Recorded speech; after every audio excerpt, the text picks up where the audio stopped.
ولا تموتن إلا وأنتم مسلمون وقال تعالى يا أيها الناس اتقوا ربكم والذي خلقكم من نفس واحدة وخلق منها زوجها وبث منهما رجالا كثيرا ونساء واتقوا الله الذي تساءلون به والأرحام إن الله كان عليكم رقيبا وقال تعالى يا أيها الذين آمنوا اتقوا الله وقولوا قولا سديدا يصلح لكم أعمالكم ويغفر لكم ذنوبكم ومن يطع الله ورسوله فقد فاز فوزا عظيما أما بعد فإن أصدق الحديث كتاب الله وخير الهدي هدي محمد صلى الله عليه وسلم وشر الأمور محدثاتها وكل محدثة بدعة وكل بدعة ضلالة وكل ضلالة في النار. Umat al-Islam, mengenal Allah adalah merupakan sumber kebahagiaan seorang hamba.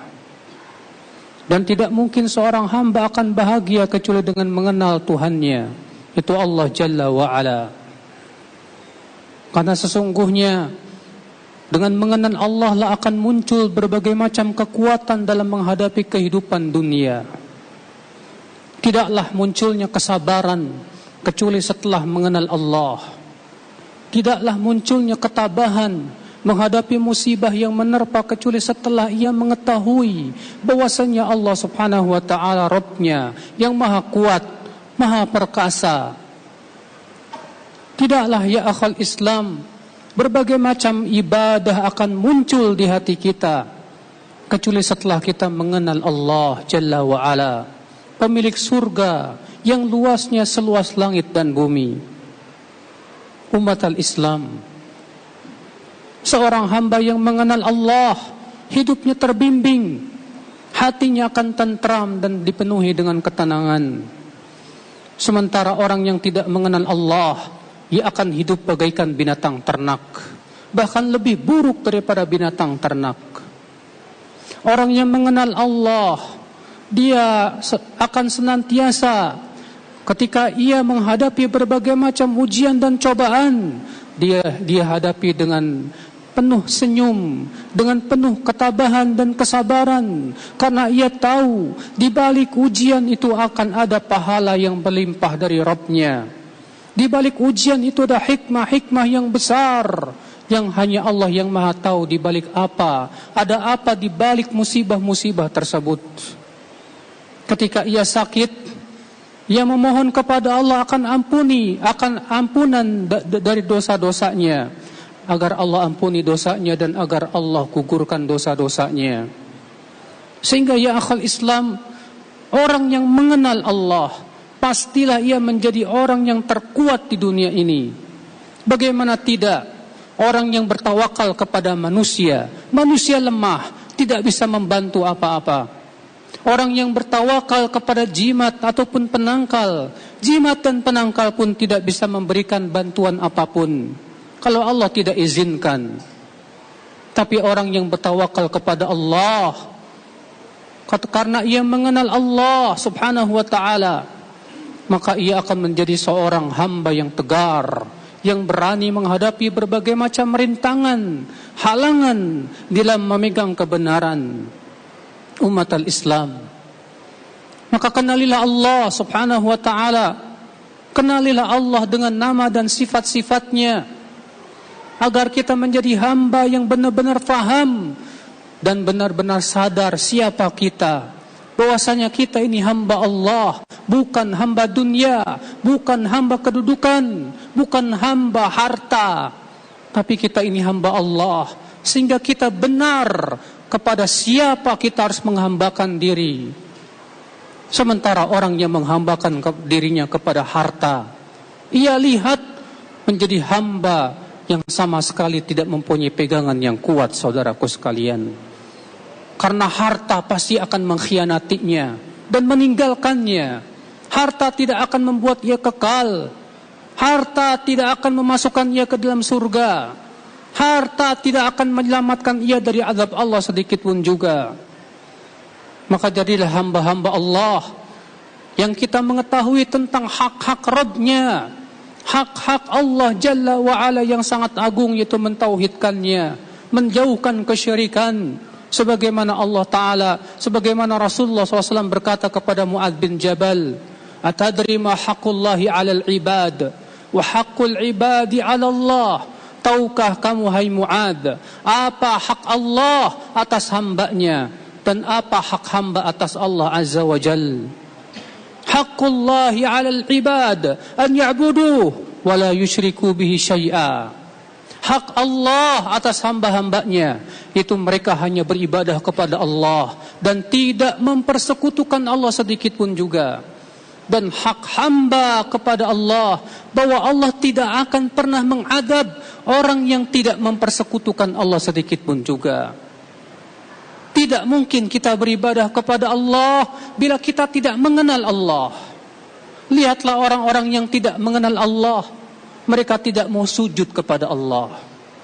Lihatlah orang-orang yang tidak mengenal Allah, mereka tidak mau melaksanakan salat kecuali dengan hati yang penuh keterpaksaan. Lihatlah orang-orang yang tidak mengenal Allah, mereka lebih senang memaksiati Allah, bahkan benci kepada orang-orang yang berusaha untuk menaati Allah Jalla wa'ala, karena mereka tidak mengenal Allah Jalla wa'ala. Umat al-Islam, kenalilah Allah subhanahu wa ta'ala. Dialah pencipta kita dan pencipta langit dan bumi, yang sudah menciptakan untuk kita berbagai macam kebutuhan manusia. Allah ciptakan tanaman untuk kita, tumbuhan untuk kita, hewan-hewannya, mataharinya, oksigen dan udaranya, semua itu adalah Allah yang menyediakan untuk kita, agar kita menjadi kemudian hamba-hamba yang bersyukur kepada Allah, yang berterima kasih kepada Allah subhanahu wa ta'ala. Sehingga dengan syukurnya kita kepada Allah, Allah tambahkan nikmat kepada kita. La in syakartum la azidannakum. Jika kalian bersyukur kepadaku, aku akan pasti tambahkan kepada kalian. Umat al-Islam, mengenal Allah subhanahu wa ta'ala, saudaraku sekalian, menumbuhkan keimanan, ketakwaan. Mengenal Allah subhanahu wa ta'ala, akhal Islam, menjadikan seorang hamba sempurna dia, bahkan lebih mulia daripada para malaikat sekalipun juga. Maka saudaraku sekalian, tidakkah hati kita rindu untuk mengenal Allah, untuk bermunajat dengan Allah, beribadah kepada Allah subhanahu wa ta'ala? Tidakkah ya akhal Islam, kita ingin mendapatkan keridhaan Allah subhanahu wa ta'ala, dan keridhaan Allah terbesar adalah surga Allah subhanahu wa ta'ala? Di mana keinginan itu di hati kita? Demi Allah, Syekhul Islam Taimiyah rahimahullah mengatakan, sumber hidayah itu dua macam. Yang pertama adalah ilmu, yang kedua adalah keinginan, al-iradah. Seseorang punya ilmu tapi tidak punya keinginan, dia tidak dapat hidayah. Seseorang yang punya keinginan tapi tidak punya ilmu, dia pun tidak dapat hidayah. Maka seseorang yang punya ilmu dan ia punya keinginan yang kuat di hatinya untuk senantiasa bertaqarrub kepada Allah, senantiasa menuntut ilmu Allah dan mengamalkan ilmunya, maka ia akan menjadi hamba-hamba yang mendapatkan hidayah dari Allah Jalla wa'ala. Maka di manakah keinginan kita untuk menjadi hamba yang benar-benar menghambakan dirinya kepada Allah? Di manakah keinginan kita untuk mendapatkan hidayah dari Allah, agar Allah berikan kepada kita kekuatan untuk senantiasa menaatinya? Keinginan itulah ya akhal Islam yang kemudian menjadi sumber kekuatan kita untuk menapaki jalan sunnah Rasulullah sallallahu alaihi wasallam. Berbeda dengan orang-orang yang tidak punya keinginan. Umat al-Islam, demi Allah, mengenal Allah adalah kebutuhan kita melebihi kebutuhan kepada makanan dan minuman. Karena makanan dan minuman hanya untuk kehidupan badan kita, sedangkan mengenal Allah untuk kehidupan hati kita. Mengenal Allah untuk kebaikan agama dan akhirat kita. Kita hidup di dunia hanya sementara kehidupan akhirat untuk selama-lamanya.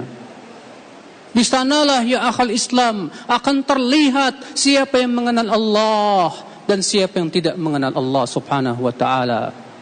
Bahkan orang yang mengenal Allah, dia akan bisa menjawab pertanyaan mungkar dan nakir di dalam kuburnya. Ketika mungkar dan nakir bertanya kepadanya, man rabbuka, siapa Rabbmu? Di alam kubur kita tidak akan menjawab dengan hafalan kita, akan tetapi yang menjawab adalah amalan kita. Maka ketika kita mengenal siapa Allah, kita mentauhidkan Allah, kita menaati Allah, kita membesarkan Allah, mengagungkan Allah dengan sebesar-besarnya dan seagung-agungnya, maka saat itulah dia akan bisa mengucapkan dan menjawab pertanyaan mungkar dan nakir. Sebagaimana dalam hadis, seorang mukmin ketika ditanya oleh malaikat mungkar dan nakir, siapa Rabbmu? Maka dia akan berkata, asyhadu an la ilaha illallah, Rabbi Allah, Rabbku Allah. Itulah pertolongan Allah kepada hamba ketika si hamba berada di alam kubur. Yuthabbitullahu alladhina amanu bil qawli tsabit fil hayatid dunya wa fil akhirah. Allah kokohkan mereka dengan ucapan yang kokoh di dunia dan di akhirat. Di akhirat yaitu dijadikan ia ya akhal Islam bisa menjawab pertanyaan mungkar dan nakir. Sebagaimana itu penafsiran Rasulullah sallallahu alaihi wasallam. Aqulu qawli hadza wa astaghfirullah li wa lakum.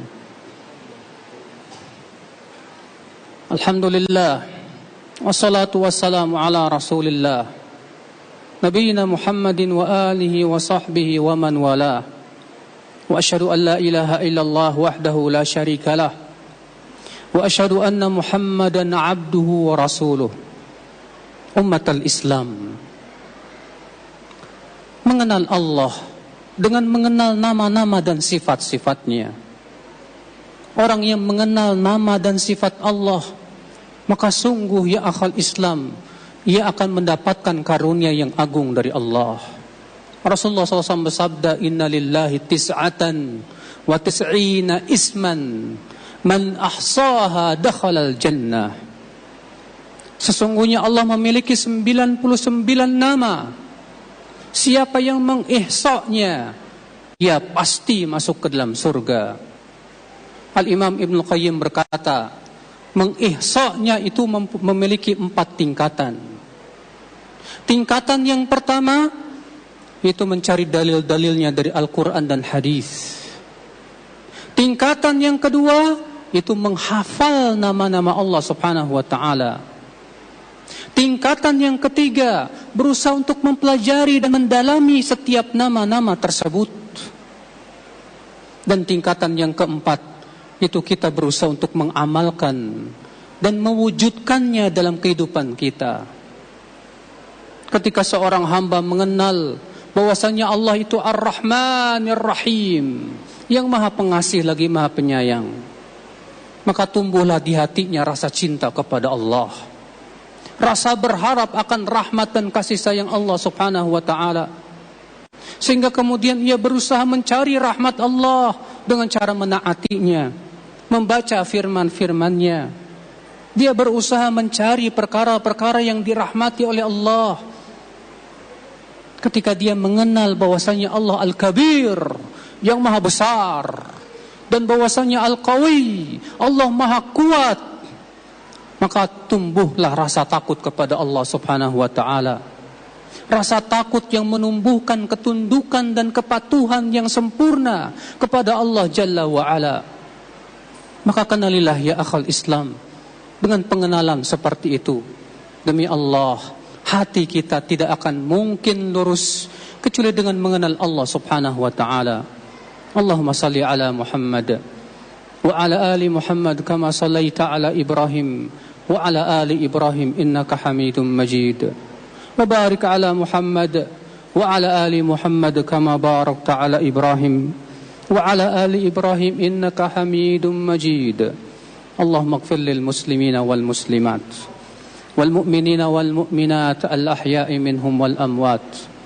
Allahumma ansurna ya arhamar rahimin انصر المسلمين في كل مكان يا رب العالمين. اللهم أعز الإسلام والمسلمين. اللهم أصلح ولاة أمورنا يا رب العالمين.